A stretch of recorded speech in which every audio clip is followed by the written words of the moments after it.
perguntas que eu acho que pode ser legal para você começar a entender um pouco o contexto do autor, para você entender a intenção do autor bíblico, seja ela no Antigo Testamento ou no Novo Testamento. Primeira pergunta é: qual período de Israel isso aconteceu?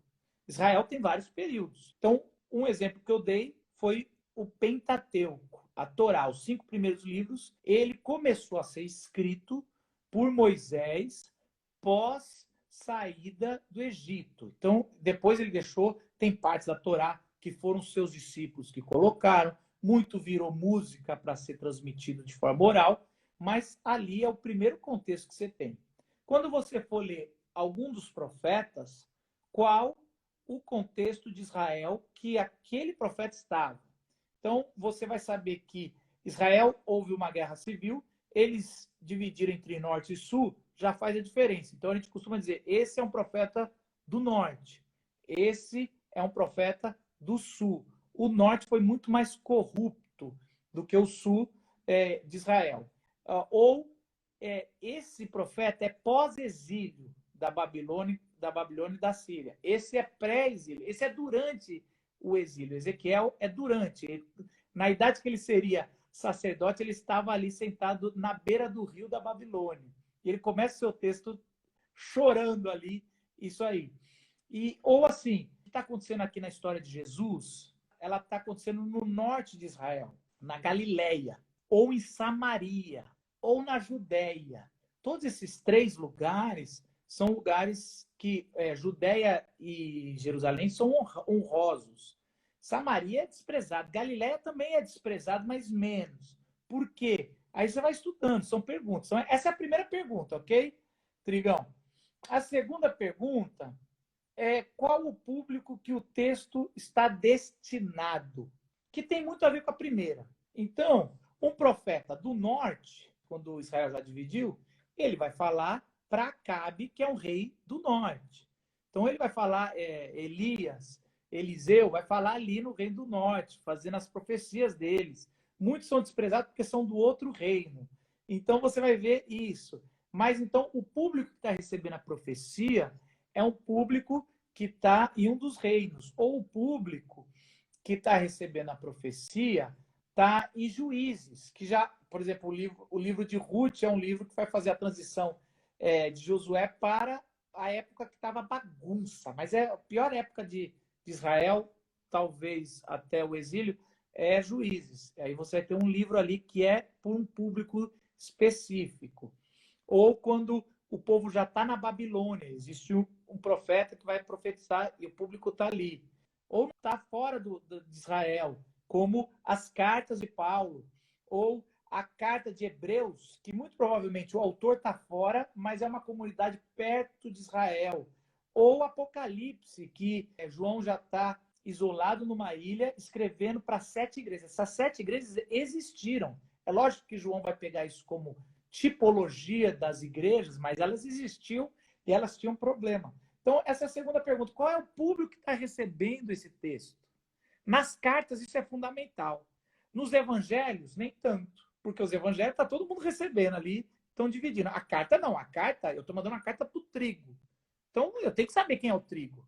Agora, um evangelho que eu estou contando a história do meu pai, que nem eu fiz um livro o ano passado com a história do meu pai, não importa muito quem vai ler. Lógico que importa. É brasileiro, é em língua portuguesa. Já estão vendo que a dimensão é muito maior? Então, essa é a segunda pergunta.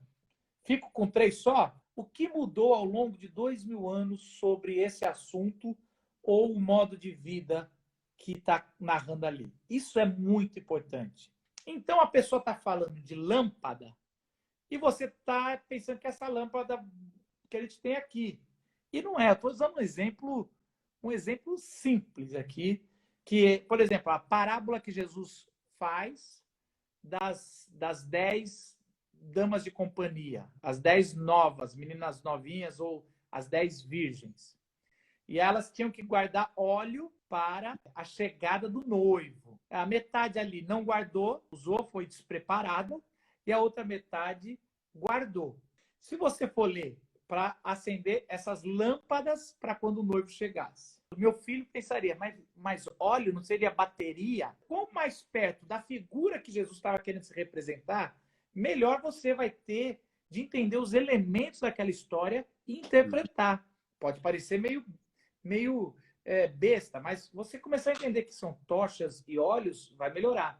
Por que são 10 virgens? Eu antigamente achava que ele ia casar com aquelas mulheres, né? Por que é virgem? Mas aí você vai entender que virgem é uma descrição para mulheres novas, que era sinônimo naquela época. Então não tem nada a ver com virgindade ali. É só porque eram mulheres que ainda não casaram. São meninas novas. As damas de companhia, para a noiva está dentro da casa lá. A gente nem sabe da noiva, a história nem é, mas a noiva está dentro da casa. São mulheres que... Por que ela ia até encontrar o noivo? Porque os noivos que iam, esses noivos nobres que iam chegar, representando um rei que vai casar com uma mulher da cidade e fazer aquela aliança, salvar a cidade. Naquela época, se você é de uma cidadezinha, o que mais você quer é um rei casando com a menina da sua cidade, que ele salva a sua cidade. É que nem entrar no mapa, é que nem um atleta da Olimpíada ganhar uma Olimpíada, sua cidade ganha, entra 3 corações. Quem nasceu em 3 corações, Trigo? O grande Pelé, né? Então, quem ia saber de 3 corações se não fosse o Pelé? Então é isso. Então, aquelas mulheres não só salvaram a si mesmas, mas salvaram a cidade. E elas tinham que ir até a porta da cidade, receber com luz o rei para conduzir até onde estava a noiva prometida. Então, tudo isso a gente só sabe se fizer perguntas e ir investigando, estudando. Então, são perguntas que a gente faz sobre o que mudou em 2000 anos. Muita coisa. Casamento mudou em 2000 anos. A lâmpada mudou em 2000 anos. Dama de companhia, hoje a gente são daminhas, elas entram com as alianças, mudou em 2000 anos.